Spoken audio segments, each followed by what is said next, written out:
नमस्कार प्रिय दर्शकों, मैं हूं एस्ट्रोलॉजर डॉक्टर रवि गुप्ता और स्वागत करता हूं कन्या राशि व लग्न वाले 2023 का संपूर्ण वार्षिक राशिफल के मेरे इस विशेष कार्यक्रम में। जी हां, प्रिय कन्या लग्न और राशि वाले, मैं आपको बताऊंगा 2023 का साल आपके जीवन में कैसा रहेगा, क्योंकि एक साल में बहुत ज्यादा ग्रहों का गोचर होता है और हर चीजों को अपने मस्तिष्क पे याद रखना कठिन है। अतः इसलिए एक लंबी चौड़ी चार्ट बन गई है। मेरी मजबूरी है क्योंकि हर डिजिट को याद रखना टफ है। तो इसके माध्यम से मैं आपको बताऊंगा कि 2023 में कैसा रहेगा आपके कर्म क्षेत्र का हाल, विदेश यात्रा, धन योग, संपत्ति योग, आय की स्थिति, दांपत्य जीवन, लव लाइफ, लॉटरी सट्टा, शिक्षा, संतान, जो सबसे ज्यादा महत्वपूर्ण विषय होते हैं। इस मामले में 2023 का संपूर्ण जानकारी मैं आपको कन्या लग्न और राशि वाले दूंगा। देखिए, है तो ये वीडियो चंद्र राशि पर आधारित, लेकिन अगर आपको बहुत सटीकता की जानकारी प्राप्त करनी है तो आप लग्न से देखिए, बहुत ही ज्यादा लाभकारी स्थितियों में प्रतीत होगा। कन्या लग्न और राशि वाले, राशिफल बताने से पूर्व मैं आपको एक ही बात बोलना चाहूंगा। यह आने वाला 2023 का वर्ष आपके जीवन में सुख समृद्धि, धन लाभ और हर क्षेत्र में तरक्की को लेकर के आए। मैं ईश्वर से यही कामना करूंगा और आप सभी लोगों को आशीर्वाद भी देता हूं कि 2023 में जो भी चीजें आपकी अधूरी रह गई थी, जो भी चीजें आप पूरी नहीं कर पाए थे, वो इस वर्ष अवश्य प्राप्त करेंगे। तो चलिए, कन्या लग्न और राशि वाले 2023 में सर्वप्रथम प्रारंभ करता हूं कैसा रहेगा आपके जीवन में कर्म क्षेत्र का हाल। प्रिय कन्या लग्न और राशि वाले, आपकी कुंडली के लग्न के मालिक बुध होते हैं, उसी प्रकार से कर्म क्षेत्र का मालिक भी बुध होता है। यानी बुध के पूरे वर्ष गोचर आपके कर्म क्षेत्र को निर्धारित करने वाला रहेगा। अब देखिए कन्या लग्न और राशि वाले, बुध साल के शुरुआत से ही यानी 7 फरवरी तक धनु राशि में है। हालांकि यह शत्रुगत राशि है तो थोड़ी सी मन में अस्थिरता, परेशानियां रहेंगी, लेकिन इनकी 7वीं दृष्टि कर्म क्षेत्र पे है। और जब 7वीं दृष्टि इनके कर्म क्षेत्र पे है, डेट मीन्स क्या हो गया कि साल के शुरुआत से ही 7 फरवरी तक नए व्यापार और नए नौकरियों के बेहतर ऑप्शन देखने को मिलेंगे।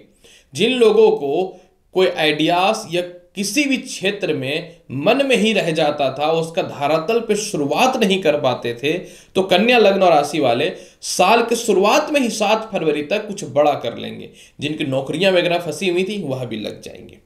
फिर 16 मार्च से, समझने वाली बात है, 16 मार्च से लेकर के 16 मार्च तक बुध जो है, यानी 7 फरवरी से 16 मार्च तक बुध जो है, ये पंचम और षष्ठ स्थान पे गोचर करेंगे। यानी कर्म क्षेत्र का मालिक जब पंचम स्थान पे आएगा तो केंद्र त्रिकोण राज्यों की उत्पत्ति कर देगा, और ये ग्रह जब छठे स्थान पे चले जाएंगे तो यहाँ के ये कारक होते हैं। यानी साल के शुरुआत से ही बुध कर्म क्षेत्र के मामले में बेहतर परिणाम देने के योग प्रेरित हो रहा है। आपको कर्म करने की आवश्यकता तो रहेगी। फिर देखिए, 24 जून से 8 जुलाई के मध्य में बुध अपनी स्वयं की राशि और कर्म क्षेत्र का जो मालिक है मिथुन राशि, यहां पे विराजमान हो जाएंगे और जो सबसे शुभकारी योग की उत्पत्ति कर देंगे, भाद्र नामक राजयोग की उत्पत्ति कर देंगे, जो जीवन में यानी 24 जून से 8 जुलाई के मध्य में जीवन के प्रत्येक क्षेत्र में बहुत ही ज्यादा जबरदस्त तरक्की के योग देखने को मिलेगा कर्म क्षेत्र को लेकर के कन्या लग्न व राशि वाले। इसके बाद फिर देखिए, मंगल 13 मार्च से 10 मई तक कर्म क्षेत्र पे विराजमान हो जाएंगे। मंगल और कर्म क्षेत्र मिथुन राशि, तो जब मंगल 13 मार्च से 10 मई तक कर्म क्षेत्र में रहेंगे तो मिथुन राशि यानी शत्रुगत राशि में बैठने के कारण मंगल आपको थोड़ा उग्र बना सकता है, थोड़ा क्रोधित बना सकता है, प्रशासनिक या राजनयिक क्षेत्र के लोगों से मतभेद की स्थितियों को पैदा कर सकता है। तो आपको इस समय थोड़े से बच के रहने की आवश्यकता रहेगी, क्योंकि इस समय मंगल दिक्कत पैदा करेगा। लेकिन अगर अपने क्रोध पर नियंत्रण कर लेते हैं तो फिर आप तरक्की के रास्तों को खोल देंगे, क्योंकि कर्म क्षेत्र यानी 10वें घर का काल पुरुष की कुंडली में जो अदृश्य कुंडली होती है, यहां पे मंगल कारक होते हैं। इसलिए यह समय भी आपके जीवन में बहुत ही बेहतर प्रतीत हो रहा है कन्या लग्न व राशि वाले। अब यहाँ पे सबसे महत्वपूर्ण बात मैं आपको यह बताना चाहता हूं कि मंगल की बात अगर करूं तो अक्टूबर तक एक बहुत ही अच्छी बात बताता हूं। देखिए, कहते हैं ना कि सही जानकारी हमेशा प्रदान करनी चाहिए। अक्टूबर तक धनु राशि से केतु सातवीं दृष्टि, नौवीं दृष्टि से कर्म क्षेत्र को देखेंगे, जो नीच की दृष्टि होगी। तो पूरे वर्ष आपको थोड़ा सा कर्म क्षेत्र में संघर्ष ज्यादा करना पड़ेगा।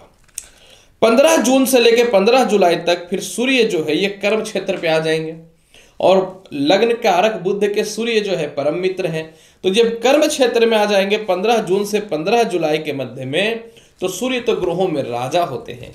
तो आपके जीवन में इस समय बड़े बड़े व्यापार, नौकरी, विदेशों से ट्रांजैक्शन, इसके अलावा जो है सरकार के पास फंसे हुए पैसे, व्यापार को लेकर के सभी चीजों का बहुत ही सटीकता से सरल समाधान मिलता चला जाएगा। और इस समय गजब की आपके जीवन में तरक्की देखने को मिलेगा कन्या लग्न व राशि वाले। फिर 2 मई से लेकर 30 मई तक शुक्र जो है वो कर्म क्षेत्र में रहेंगे, जो भाग्य के और धन के कारक होते हैं। अतः इस समय नौकरी व्यवसाय में एक बढ़िया बदलाव मिलेगा, प्रमोशन पदोन्नति का योग मिलेगा नौकरी में, और नए नौकरी व्यवसाय के अलावा क्योंकि शुक्र कर्म क्षेत्र में विराजमान हो जाएंगे तो केंद्र त्रिकोण राज योग की उत्पत्ति के साथ यह भी साल बहुत ही बेहतर हो जाएगा। तो देखिए, एक्चुअली में कन्या लग्न राशि वाले जो कर्म क्षेत्र में जो सटीकता है, जिस समय आपको 2023 में सबसे ज्यादा तरक्की और उन्नति देखने को मिलेगा, इसकी बात मैं बेसिक तौर पे कर रहा हूं। ऐसे हर महीने के भविष्यवाणी और साप्ताहिक राशिफल में तो बहुत सारी जानकारियां तो प्रदान करता ही रहता हूं आप लोगों को। अगर मैं बात करूं विदेश यात्रा का कन्या लग्न और राशि वाले 2023 में क्या कहता है, देखिए विदेश यात्रा कारक शुक्र है, और शुक्र तो हर महीने गोचर को परिवर्तित करता है। अतः मैं ये बोलूंगा कि ये तो विदेश यात्रा के लिए लाभकारी होता है। लेकिन 6 अप्रैल से 2 मई के मध्य में शुक्र खुद ही भाग्य स्थान में विराजमान हो जाएंगे, और जब खुद ही भाग्य स्थान में विराजमान हो जाएंगे तो बन जाएगा मालव्य नामक राजयोग। अतः इस समय शुक्र गजब का विदेश यात्रा का संयोग देगा, नौकरी व्यवसाय के बदलाव को लेकर के विदेश यात्रा का योग बनेगा। अब यहाँ पे अब आपको बहुत ही अच्छी जानकारी देता हूं। द्वितीय भाग्येश और एकादश यानी कुंडली का दूसरा, 9वां और 11वां घर विदेश यात्रा को ले जाने का होता है, कारक होता है, और जिसमें सबसे ज्यादा भूमिका द्वादश स्थान भी निभाते हैं, क्योंकि समुद्र से पार होने की स्थितियों को दिखाने वाला होता है। अब यहां पे मैं आपको यह जानकारी प्रदान करना चाहता हूं कि अगर मैं बात करूं क्या बोलते हैं कि बृहस्पति की, तो बृहस्पति जो है 22 अप्रैल तक आय स्थान को देखेगा जहां उच्च की दृष्टि कर्क है। अब बृहस्पति आय स्थान को देखेगा जहां उच्च की दृष्टि कर्क है, तो निश्चित तौर पे 22 अप्रैल तक विदेश यात्रा की ओर ले जाएगा बृहस्पति।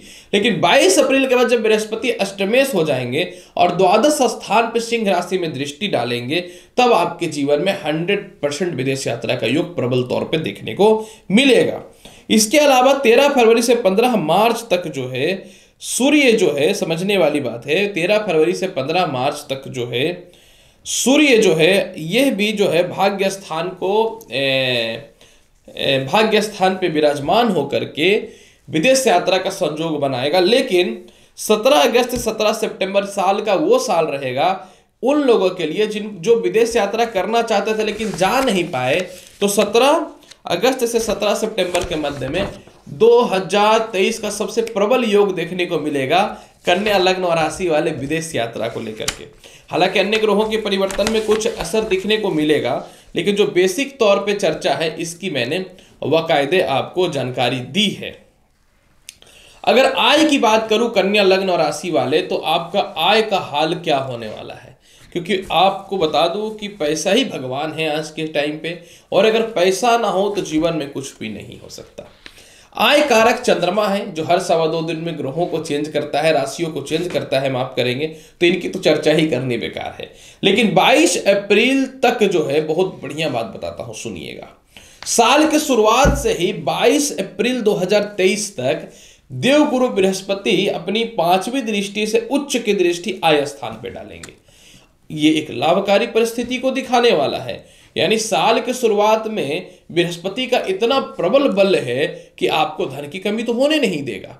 फिर 27 जनवरी तक जो है शुक्र भी आय स्थान को देखेगा, जहां कर्क राशि है, चंद्रमा की राशि है, लेकिन शुक्र और चंद्रमा की तुलना मैं शत्रुगत तौर पे नहीं करता हूं, क्योंकि मैंने बहुत सारी कुंडलियों में देखा है कि लाभकारी फल देते हैं।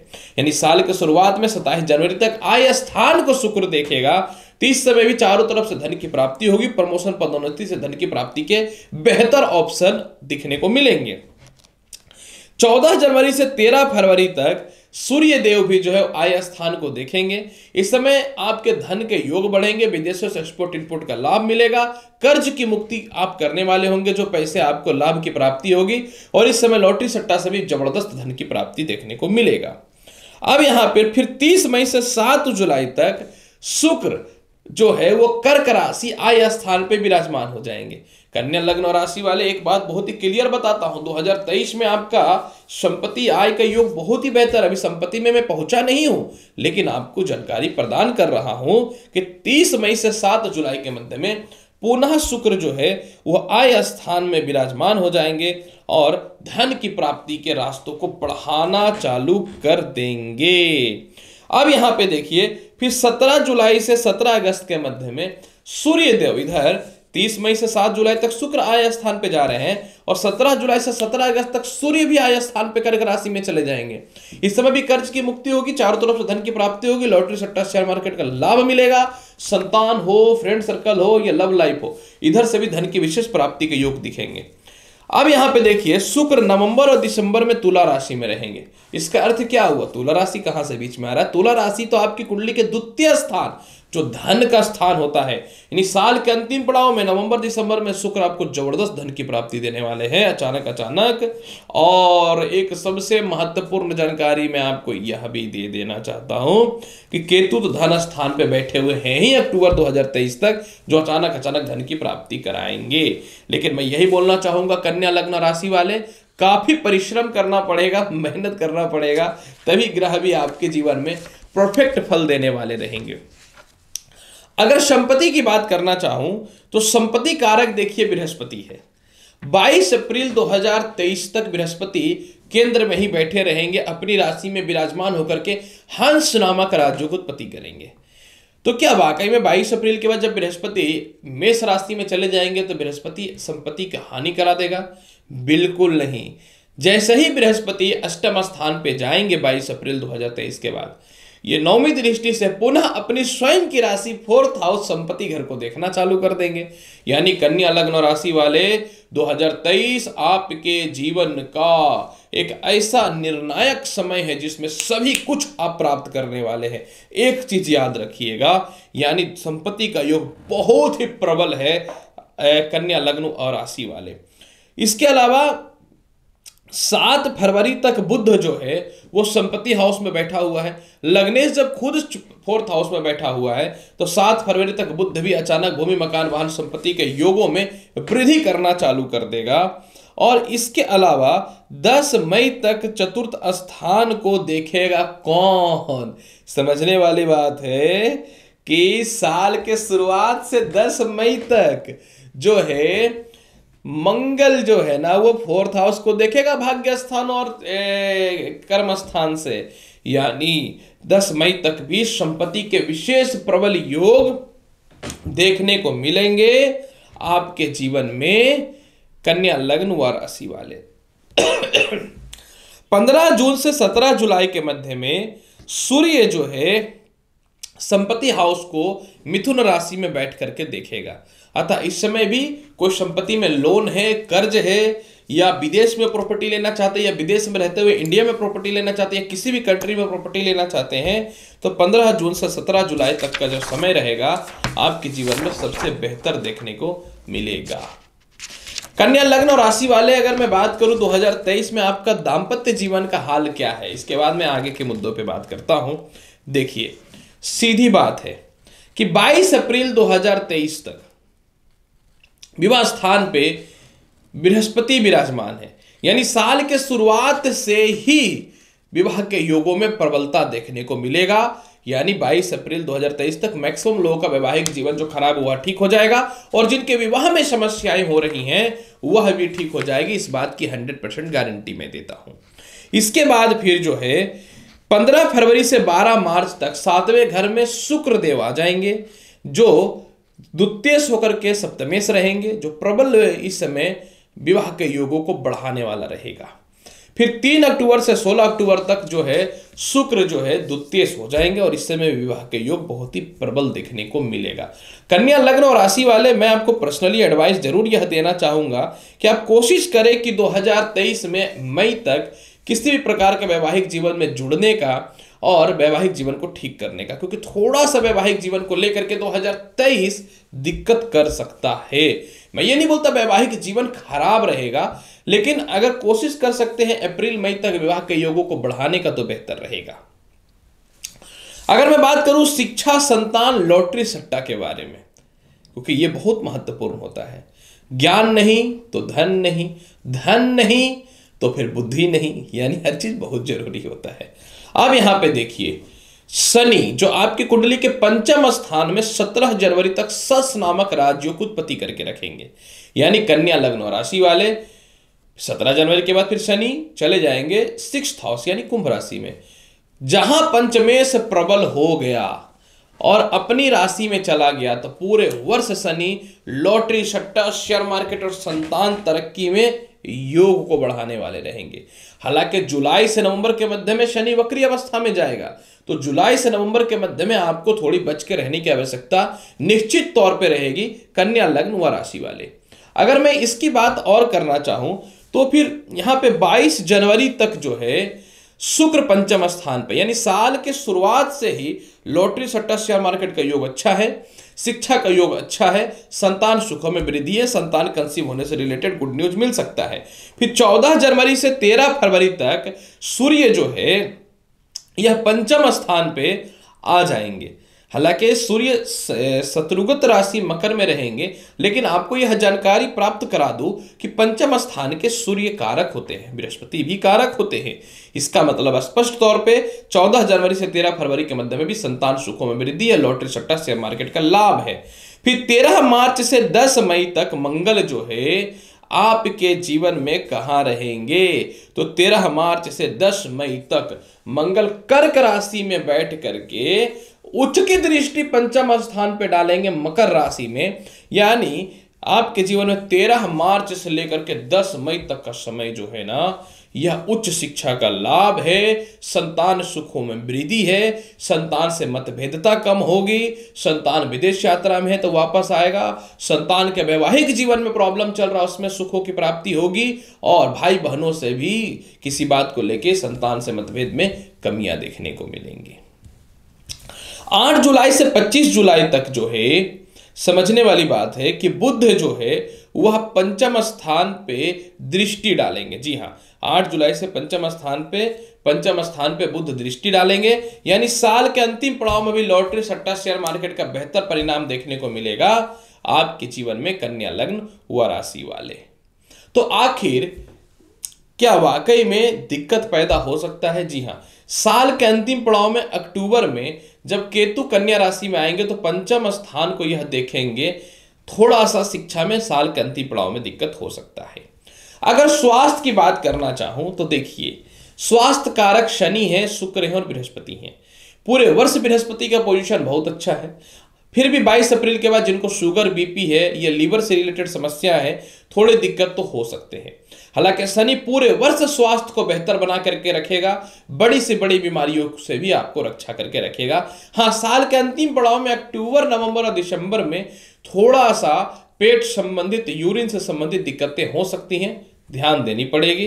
हालांकि पूरे वर्ष जो है अपने हृदय को बचा करके रखें, क्योंकि केतु चाहता है कि हृदय से रिलेटेड, हार्ट से रिलेटेड कोई समस्या पैदा कर दे और दांतों से रिलेटेड समस्या पैदा कर दे, तो आपको इस समय ध्यान देना पड़ेगा कन्या लग्न और राशि वाले। फिर भी पूरे वर्ष को बेहतर बनाने के लिए क्या करना चाहिए? 22 अप्रैल के बाद प्रत्येक दिन भगवान विष्णु के सामने एक शुद्ध घी का दीप जला करके एक पिछवाड़ा चढ़ा करके इसे प्रसाद के रूप में ग्रहण करना है। इसके अलावा पूरे वर्ष जो है कुत्तों को बिस्किट या रोटी देना है। चांदी का कड़ा अवश्य धारण करके रखिए अगर लाइफ में कुछ बड़ा करना चाहते हैं, आय संबंधित। और इसके अलावा ओम नमो भगवते वासुदेवाय मंत्र का जाप और ओम नमः शिवाय मंत्र का 108वां प्रत्येक दिन जाप करिए। पूरे वर्ष कन्या लग्न और राशि वाले तो आपके लिए बहुत ही बेहतर रहेगा। तो प्रिय कन्या लग्न और राशि वाले, साल 2023 आपके जीवन में कैसा जाने वाला है, इसकी संपूर्ण विधिवत जानकारी मैंने आपको प्रदान कराया है। उम्मीद करता हूं कि बताई गई जानकारी से संतुष्ट हैं। चैनल पर नए हैं तो लाइक करिए, शेयर करिए, सब्सक्राइब करिए। मिलता हूं अगली वीडियो में और महत्वपूर्ण और ज्ञानवर्धक जानकारी के साथ। तब तक के लिए नमस्कार, अच्छे से रहिए, धन्यवाद।